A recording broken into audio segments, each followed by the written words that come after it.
Early Hebrew education. The Hebrews appeared about 4000 BC near Sumeria.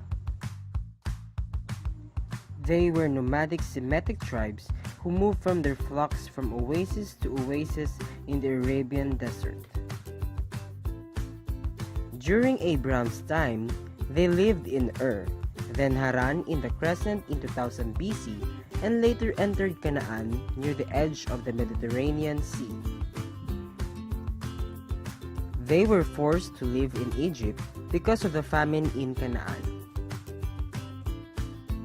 Through the leadership of Moses, they escaped their slavery from Egypt and languished for many years in Sinai Desert.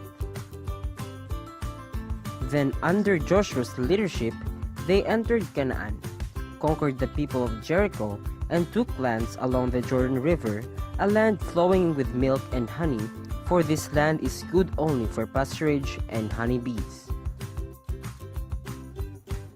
There are three great crises in the history of Hebrews, which are the Babylonian exile or captivity on 586 BC, the destruction of Temple of Solomon 70 AD, and the diaspora or the dispersion of the Jews. They develop ideas, mores, and concepts that made them cling together and endure whatever befell them. These ideas, mores, and concepts are: Number 1, an omnipotent and righteous creator, God, who selected the Hebrews as his chosen people. Second, a coming Messiah who would restore the Jewish exceptional position lost through faithfulness.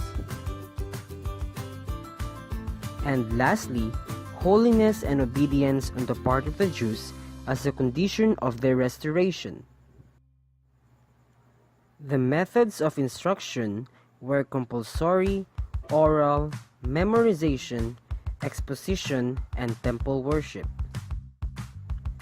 Education was compulsory. The boys were taught in school and the girls at home. In the elementary, the spoken word was used for lack of writing materials. Writing was done with stylus. Pupils were required to memorize passages and sentences learned. They used extensive mnemonic devices for memorization. A part of the Jewish education was temple worship, but it was compulsory for all males to visit the temple at least 3 times, and that was during the festivals of the Passover, the Shabbat, and the Tabernacles.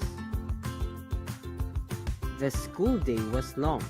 It started early in the morning and lasted into the evening with a short recess at noon. Humanity is primarily in debt to the Jews. The following may be considered their outstanding contributions to education and humanity. Number 1 is the monotheism, the concept of one and only one God, a principle shared by Jews, Christians, and Muslims. Number 2 is the 10 Commandments, the general guide to ethical conduct that has set a standard for social living for several thousand years. And lastly is the Bible, that fountainhead of so much Western traditions and literature. So that's it. Thank you for listening.